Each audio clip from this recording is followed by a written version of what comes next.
po yung reporting namin sa feed tags.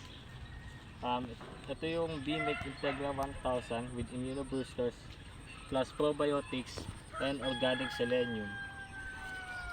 Ito yung contents niya: corn, cassava meal, feed wheat, soybean meal, full fat soya, fish meal, Wait lang. pollard, rice bran, pork meal, distillers dried grains solubles, meat and bone meal, crude coconut oil, palm oil, limestone, iodized salt, lysine sulfate, D-L-methionine, L-lysine, L-theanine, probiotic, organic selenium, choline chloride, vitamin premix, mineral premix, phytase enzyme, protease enzyme, cellulase enzyme, silanase enzyme, toxin binders, mold inhibitor, antioxidants. Guaranteed analysis: crude protein 21.5% minimum, crude fiber 5% max, crude fat 3% minimum, calcium 0.9 to 1.1%, phosphorus 0.55 minimum, moisture 12% max. The PVET classification: poultry.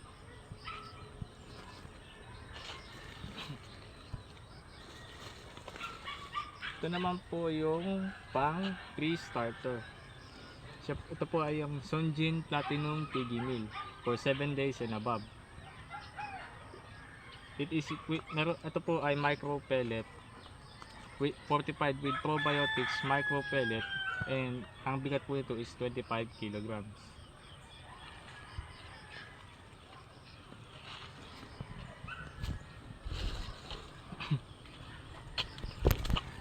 Ito naman po ang Pro Pork Hog Starter.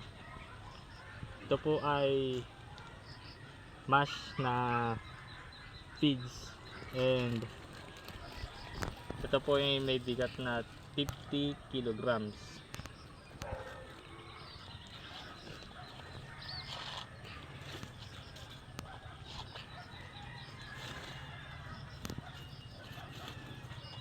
Ito naman po ay ang Pro Pork Hog Grower. Ito po ay pellet feeds na po at may bigat din po siya na 50 kilograms per sack.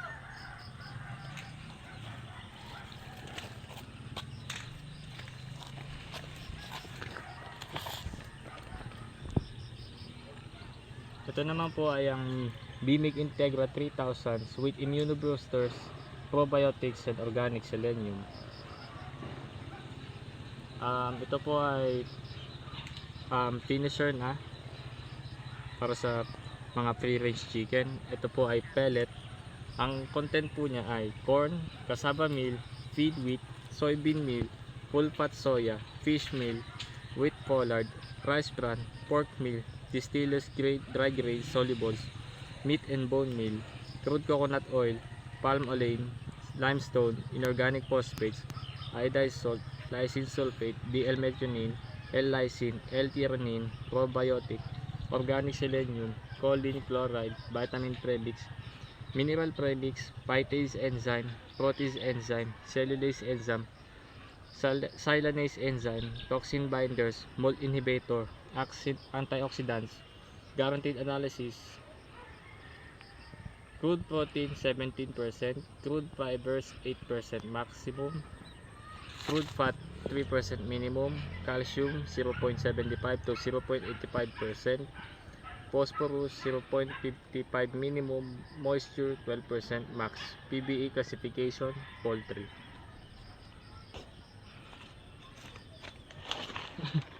And lastly, meron po tayo dito ng Razor Pigeon Breeder.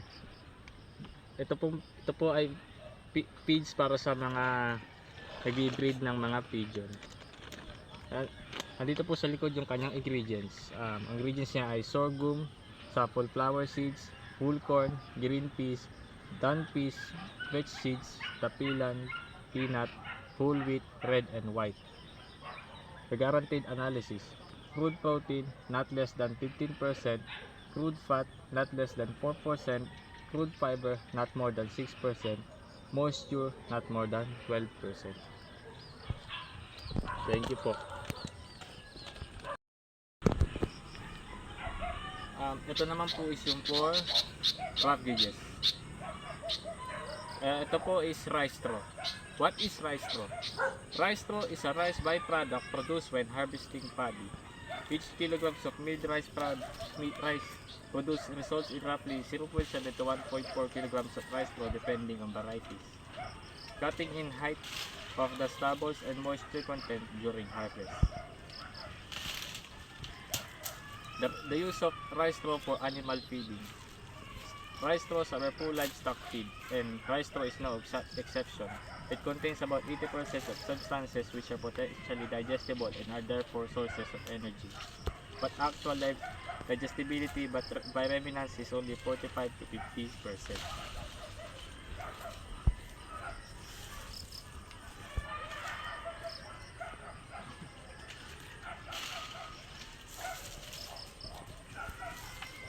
Ipil-ipil or Leucaena leucopapella.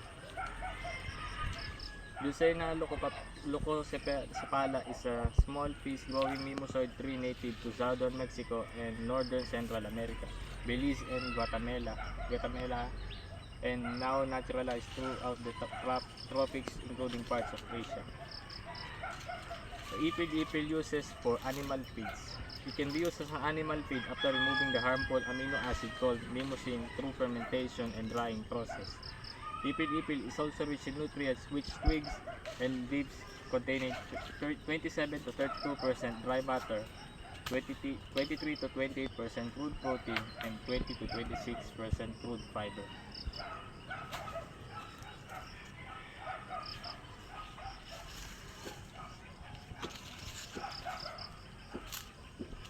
Madre de cacao, or common names Mata raton, cacao de nance, cacanance, or it is commonly known as madriado in Honduras, cacahuate in the Philippines, Madre de cacao or Madre de cacao in the Philippines, Belize and Guatemala, and Madero Negro in Nicaragua. Madre de cacao is a nitrogen-fixing tree that can grow from 10 to 12 meters high. The tree is referred by many people as a quick stick due to a characteristic of growing almost right away just by cutting it and directly planting it in the ground. Adaptable to almost any soil environment, including infertile soils, the tree is tolerant to salt spray and waterlogging, and it can also tolerate drought for up to 6 to 8 months. This tree can be potentially weedy but rarely causes a problem. Its ubiquitous characteristic makes it good alternative for pigs due to its availability in almost all areas in the country. The use of Madre de cacao for animal feeding. Madre de cacao is a rich source of protein, energy, and fiber. The plant has a high concentration of crude protein and digestible dry matter, which makes it a valuable source of nutrition for sheep. When fed to sheep, Madre de cacao increases their weight and improves their health.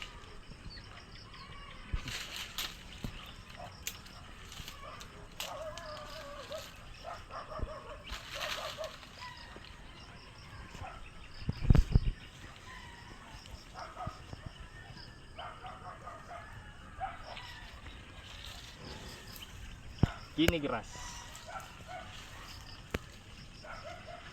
Guinea grass is a major pantropical grass used throughout the tropics for pasture, cut and carry, silage, and hay. It is a fast-growing and leafy grass which is palatable to livestock with a good nutritional value. However, it is generally recommended to supplement it with sources of protein in order to meet nutritional requirements or improve animal performance. The morphology. Guinea grass is a large, tough, fast-growing perennial grass. It has a broad morphological and agronomic variety ranging in height from 0.5 to 3.5 meters, with stems of 5 mm to 10 mm diameter. There are two main types, a tall, medium tussock type, taller than 1.5 meters at flowering, and a short tussock type. The root is a short creeping rhizome, culms are erect, hirsute at the nodes, leaves are blade-shaped, glabrous to pubescent up to 25 mm broad. Inflorescence is panicle, 15 to 50 cm long. Spikelets are 3 to 4 mm, green to purple.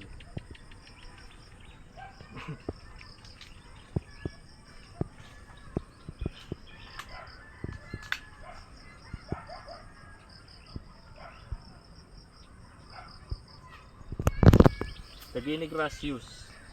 Guinea grass is a valuable fodder for pasture, hay, and silage. However, it is generally preferable to supplement it with sources of protein to improve animal performance.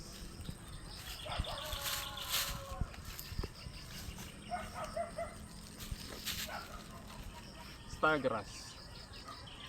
Stargrass, Cyanodon datiopicus, is a warm climate noxious weed with an extensive system of creating rhizomes and stolons. It belongs to a Poaceae family. Botany. Rhizome and stolons are slender, tough, and scaly, normally producing roots at the nodes. Most rhizomes are found in the upper 6 cm of the soil, but some do extend deeper. The rhizomes can withstand drought and considerable dehydration, but not prolonged exposure to the sun. Stems are woody and more or less erect, thin, and some less branched. The leaf blades are flat, flexible, usually about 10 cm in length. They have long hairs around the collar region, particularly on the margin. Inflorescences are umbel-like, usually 4 to 8 spike-like branches, mostly 1.5 to 3 inches long. Stargrass for animal feeding.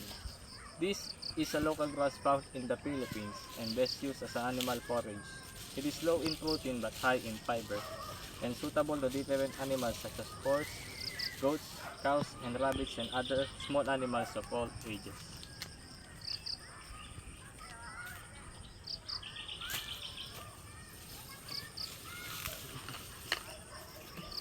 The Napier grass. Napier grass is one of the most important perennial tropical forage crop belong to family Poaceae. It is also called Uganda grass or elephant grass. It is native to Africa but is now grown in many tropical countries. It is C4 plant and can grow well in marginal land. The grass grows tall and forms large clumps like bamboo. The uses. It's mainly used as a fodder crop. Generally, it is fed directly to cattle or made into silage or hay.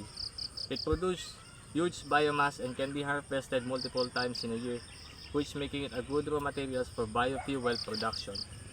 Napier grass is planted in marginal lands and slopes to increase soil fertility and to reduce soil erosion. It is also the main source for paper production in many regions. Napier grass is also used in integrated pest management strategy as pole crop mainly in maize and sorghum producing areas. Napier grass is grown along maize and sorghum in rows or in borders to reduce the stem borer population. It is also commonly grown in borders of many crops as windbreak and firebrake. Thank you so much.